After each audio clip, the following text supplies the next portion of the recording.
warahmatullahi wabarakatuh. Semangat pagi pejuang PTN. Selamat datang di Kak Okta Channel. Bagaimana nih kabarnya hari ini? Harus luar biasa ya. Sebelumnya, Kak Okta ingin mengucapkan terima kasih banyak untuk kamu yang sudah subscribe Kak Okta Channel dan yang sudah setia belajar bersama Kak Okta Channel. Oke, sudah siap untuk belajar ya? Untuk video kali ini, Kak Okta sudah merangkumkan untuk kamu soal-soal yang sering muncul di UTBK. Nah, jika kamu ingin mengerjakan soalnya terlebih dahulu, boleh banget pada saat Kak Okta sudah memunculkan soalnya, pause dulu sebelum Kak Okta menyampaikan pembahasannya. Oke, langsung saja kita bahas ke soal-soalnya. Untuk soal yang pertama, di soal yang pertama ini adalah soal matrik. Memang soal-soal matrik ini paling sering muncul di UTBK. Nah, di sini kita akan bahas soalnya. Diketahui matrik A, di mana elemennya berisi X kurangi 5, 2, X kurangi 1. Jika matrik A adalah matrik singular, nah ini ada istilah matrik singular. Matrik singular itu adalah matrik yang tidak punya inverse. Di mana matrik yang tidak punya inverse artinya determinannya 0. Determinan itu apa?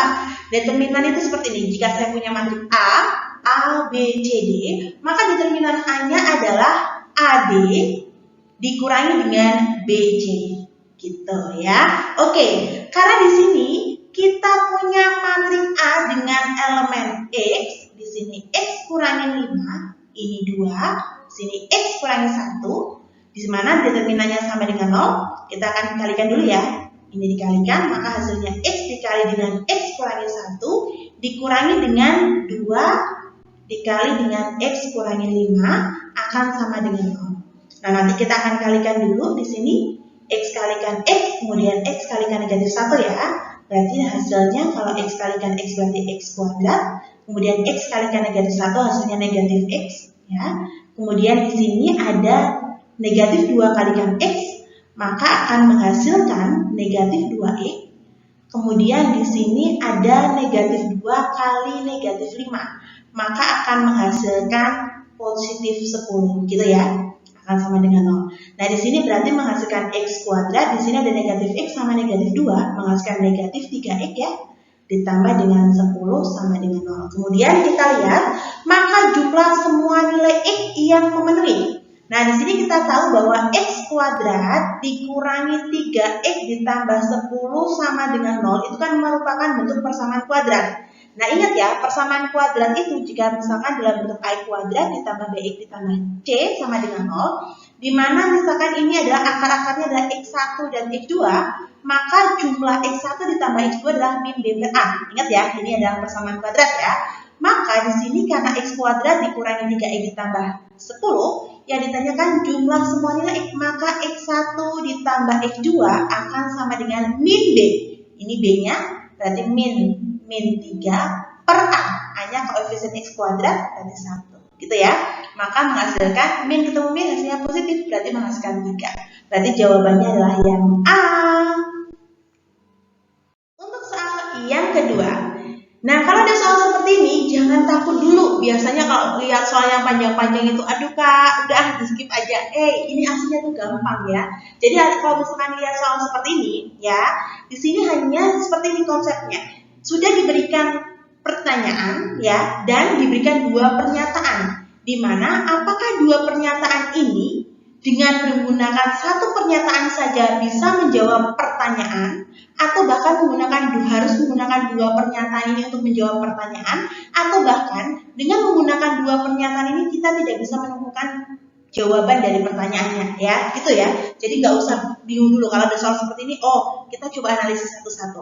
Nah, di sini kita ketahui bahwa nilai dari 3A kuadrat ditambah 2B dikurangin 3C sama dengan 9. Nah, untuk pernyataan 1, coba kita analisis.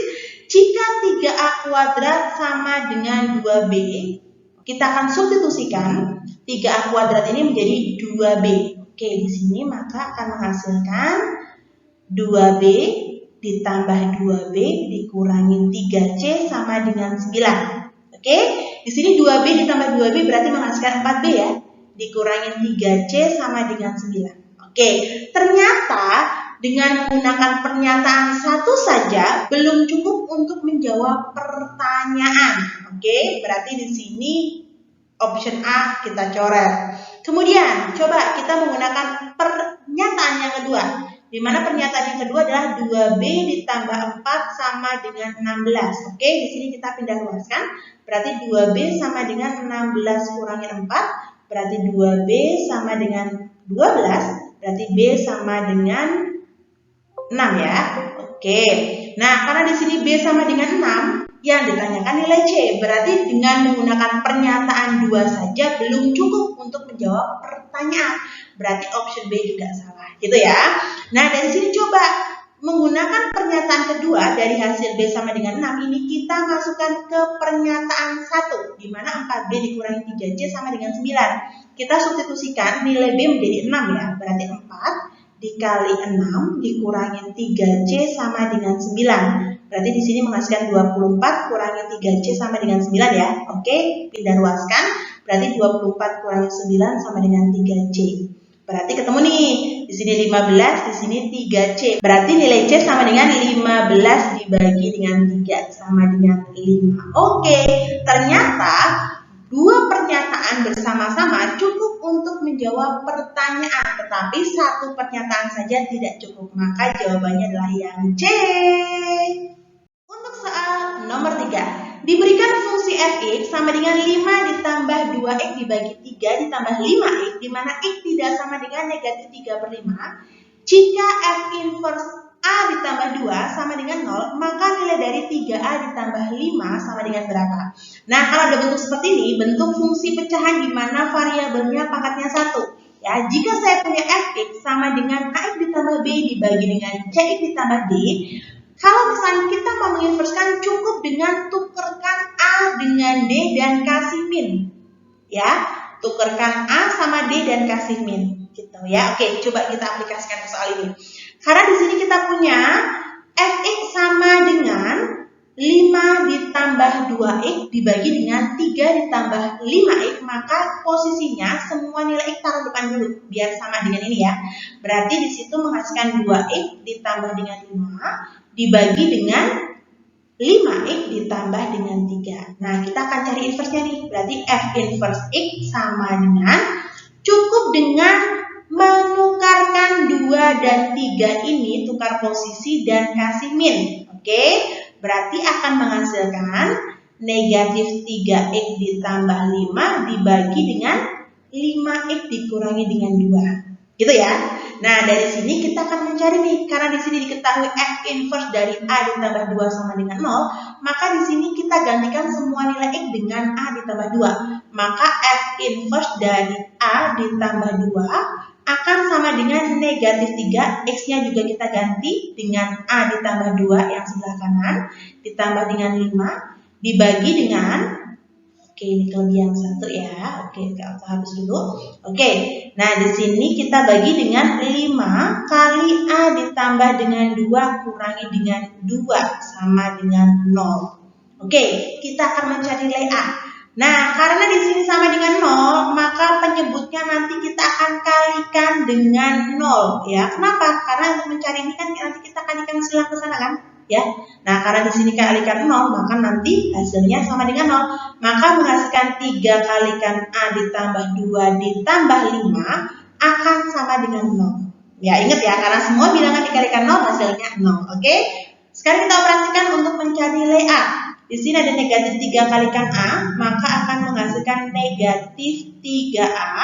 Kemudian ada negatif 3 kali 2, maka akan menghasilkan negatif 6 ditambah dengan 5 sama dengan 0. Ya, maka diperoleh negatif 3A, negatif 6 tambah 5 menghasilkan negatif 1 sama dengan 0 ya.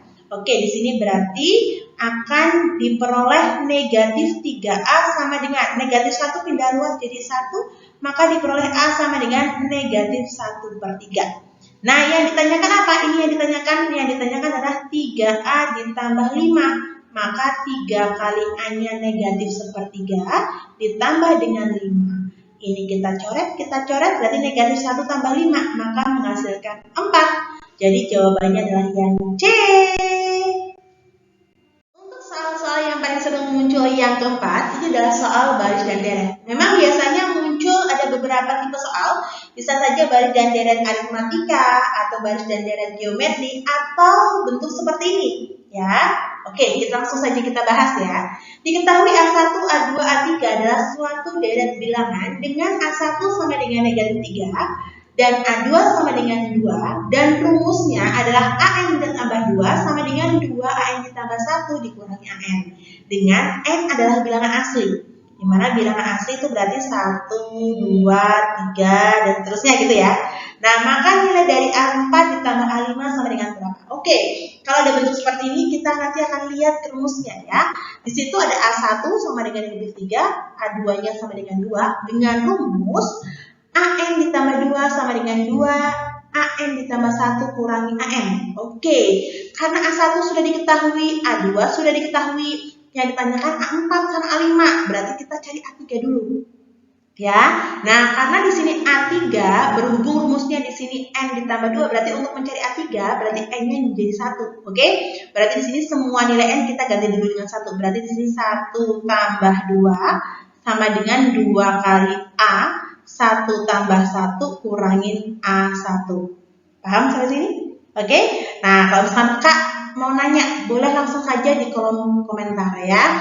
Nah, dari sini berarti A3 diperoleh di sini 2 kali A1 tambah 1. Berarti kan 2A2. A2 siapa? Oh, A2 adalah 2. Berarti 2 kali 2 dikurangi dengan A1. A1-nya adalah negatif 3. Berarti di sini negatif 3. Berarti 4 ditambah dengan 3, hasilnya 7. Ketemu A3-nya 7. Nah, sekarang kita cari A4. Nah, untuk mencari A4, di sini berarti karena di sini N tambah 2 menghasilkan 4, berarti N-nya diganti dengan 2. Oke, berarti di sini A 2 tambah 2 sama dengan 2. Nilai N di sini kita ganti dengan 2 ya. Berarti A 2 tambah 1 kurangi A 2. Oke?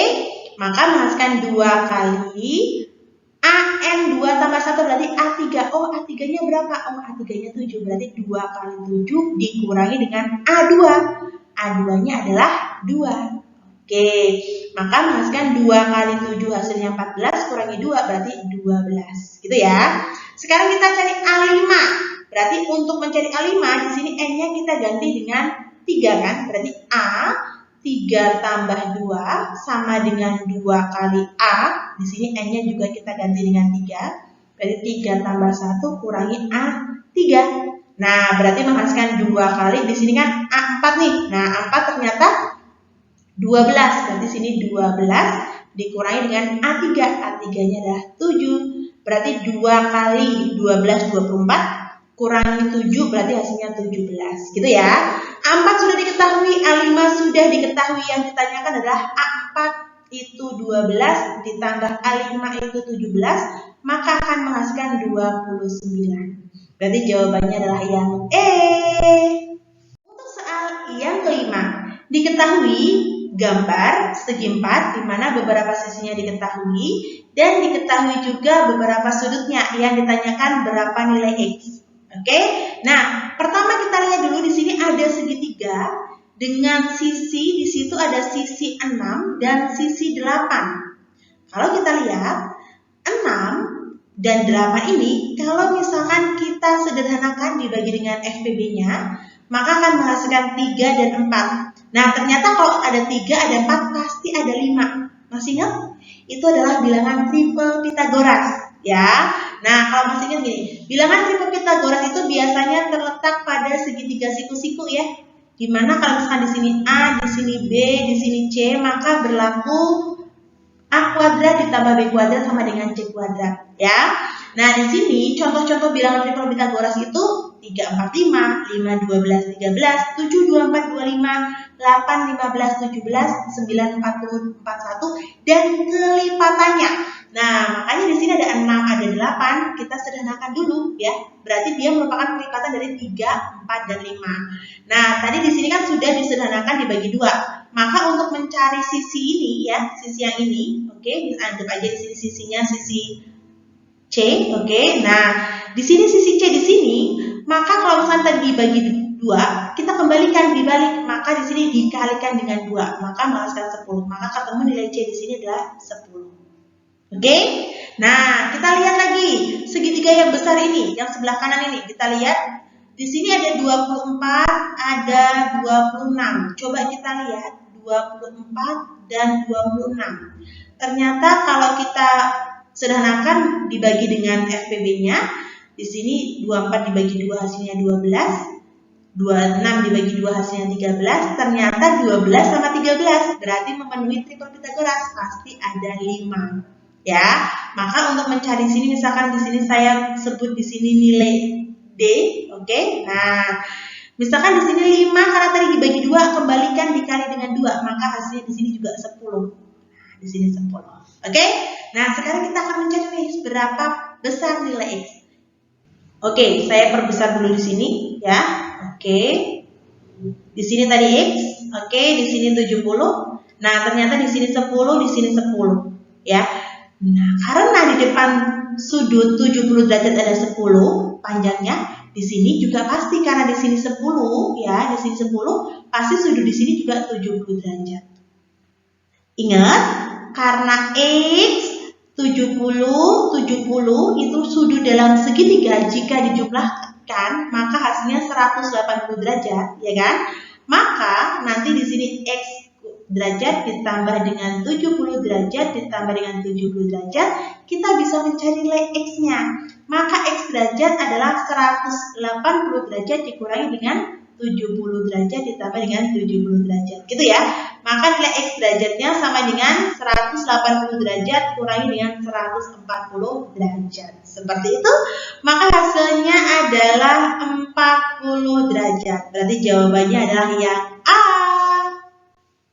Sekian dulu untuk video kali ini. Pastikan untuk menonton video-video lainnya dari Kak Optai Channel sebagai teman belajarmu. Dan pastikan untuk like, komen, dan subscribe channel ini. Untuk tanda loncengnya diaktifkan juga ya, biar kamu selalu dapat info terupdate tentang video terbaru dari Kak Optai Channel. Sampai di sini dulu video kali ini. Sampai jumpa di video-video selanjutnya.